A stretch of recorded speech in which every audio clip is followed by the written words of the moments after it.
Good morning my dear students. तो students, अभी आज हम पत्र करेंगे। अपनी माता जी की बीमारी की सूचना देते हैं अपनी चाची जी को पत्र लिखिए। तो यहाँ पर बेटे आपने जालंधर मेंशन करना है, दिनांक, उसके बाद 2020। यहाँ पर आपने डेट डे मेंशन नहीं करना है। आदरणीय चाची जी, सादर नमस्ते। आशा है कि आप सब सुकुशल होंगे। चाची जी, मैंने ये पत्र आपको माता जी के पत्र बारे में बताने के लिए लिखा है। माताजी पिछले 5-6 महीनों से बीमार हैं। उन्हें तेज़ बुखार है। पिताजी भी कार्यालय के काम में अत्यधिक व्यस्त हैं। मैं अकेली दिन भर माताजी की देखभाल अच्छी तरह से नहीं कर पाती। आपसे प्रार्थना है कि यदि आप यहाँ आ जाएं तो बहुत अच्छा रहेगा। चाचा जी को मेरा प्रणाम कहना और प्रतीक को मेरा शुभ आशीष देना। आपके आने की प्रतीक्षा में आपकी प्रिय भतीजी। लड़के हैं तो भतीजा लिखेंगे और नीचे अपना नाम लिखेंगे।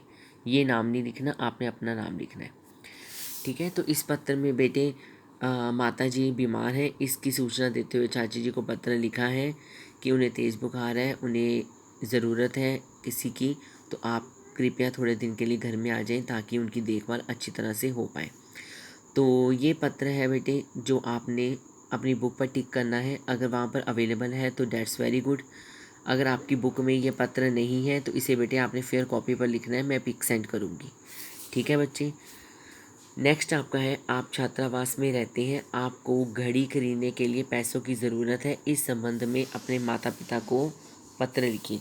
यहाँ पर बेटे मेंशन कर देना सेकंड टर्म, ये आपका सेकंड टर्म है। यहाँ पर कमरा संख्या 8, अनुपम छात्रावास चंडीगढ़। आपने अनुपम नहीं लिखना, इसको रहने दीजिए, सिर्फ लिखो छात्रावास और यहाँ पर लिख दीजिए जालंधर। ठीक है। और यहाँ पर दिनांक ये नहीं लिखना है और यहाँ पर लिख देना 2020। आदरणीय माता जी, सादर चरण स्पर्श। मैं यहाँ कुशलतापूर्वक हूँ। आशा है घर में सब कुशल होंगे, सकुशल होंगे। इस बार की परीक्षा में मुझे अच्छे अंक प्राप्त हुए हैं और खेल स्पर्धाओं में भी मेरा प्रदर्शन पहले की तुलना में अच्छा रहा है। ठीक है। स्पर्धाओं का मतलब होता है बेटे प्रतियोगिताएं।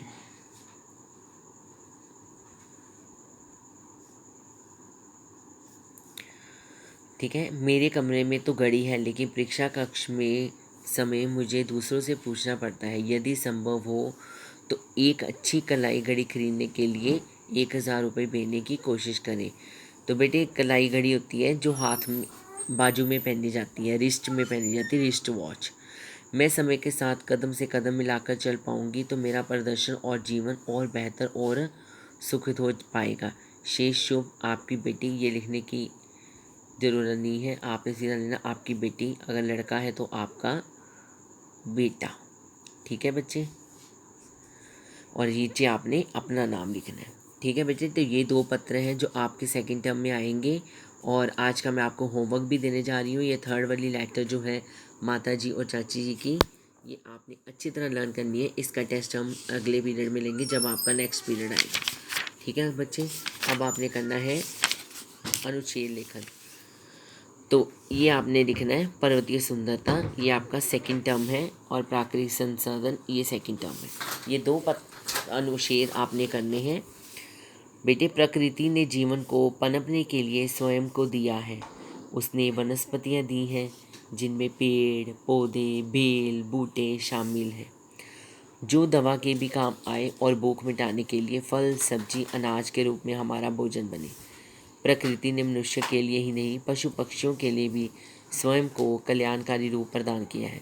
प्राकृतिक संसाधनों में वनों के साथ साथ जल वाटी नदियाँ और झरने हैं। तरह तरह के खनिज पदार्थ धातुएं देती मिट्टी है। हवा भी प्राकृतिक संसाधन ही है। ऊर्जा का अनुपम स्रोत सूरज भी प्राकृतिक संसाधन है। लेकिन इन संसाधनों को बेतहाशा निचोड़ा जाने लगा है। मनुष्य ने अपने लालच और भौतिक सुख के लिए प्रकृति को हर तरफ से नुकसान पहुंचाया है। धरती के नीचे पानी का जल स्तर गिरने लगा है, वन घटने लगे हैं, पेट्रोल डीजल गैस कोयला पानी सब कम पड़ने लगे हैं।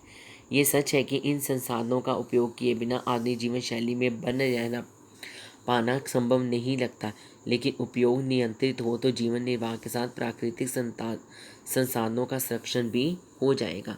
तो इसमें बेटे आप खुद भी ऐड कर सकते हो कि जो कुदरत की तरफ से हमें संसाधन बेटे हैं चीज़ें, ऐसी चीज़ें जो हमें कुदरत की तरफ से मिली हैं बनी बनाई, जैसे झरने, नदियाँ, पानी, पेड़ पौधे, बूट, बेल बूटे, ठीक है। तो प्रकृति की चीज़ें हैं, पेट्रोल, डीजल, गैस, कोयला, पानी। तो इसको बेटे नुकसान पहुंचाए बिना हम इन्हें किस तरह संभाल कर रख सकते हैं, ये हमने इसमें लिखना है। नेक्स्ट आपका है पर्वतीय सुंदरता। सुंदरता जैसे सुंदर शब्द पर्वतों की चोटी तथा उसके आसपास जाकर और भी सुंदर हो जाता है। आसमान को छूती पहाड़ों की चोटियाँ, बर्फ से ढकी चमकती पहाड़ पर्वतों की चोटियाँ, सूर्योदय तथा सूर्यास्त के समय सुनहरी हो गई चोटियाँ अपनी सुंदरता से किसका मन नहीं मोह लेती। हरे भरे लंबे देवदार व चीड़ के पेड़, हरी भरी घाटियाँ, पानी के झरने तथा सरपीली सड़कें आदि सभी पर्वतीय सुंदरता में चार चांद लगा देते हैं। बादल नीचे उतरकर पहाड़ों पर आकर विचरते हैं और हम उन्हें पकड़ने लगते हैं। रात में चमकता चांद, उसकी चांदनी और पहाड़ देखकर लगता है मानो ईश्वर ने प्रकृति के रूप में सबसे सुंदर रूप में अवतार यहीं लिया हो। तो बेटे ये आपके दो जो हैं अनुच्छेद हैं, इसको आपने अच्छी तरह से पढ़ना है, लिखना है। और अगर आपके बुक में मिल जाते हैं तो बेटे यहीं से लर्न करना है। अगर बुक में अवेलेबल नहीं है तो इसे आप फेयर कॉपी पर करोगे, ठीक है। जो भी आपने फेयर कॉपी लगाई है उसके ऊपर करोगे। और आपने फर्स्ट जो लेटर है वो अच्छी तरह लर्न करनी है, वो मैं होमवर्क में आपको भेज रही हूँ। अब एक दिन के बाद जब आपका पीरियड आएगा तो मैं उसका टेस्ट लूँगी, ठीक है बेटे। So have a nice time, take care.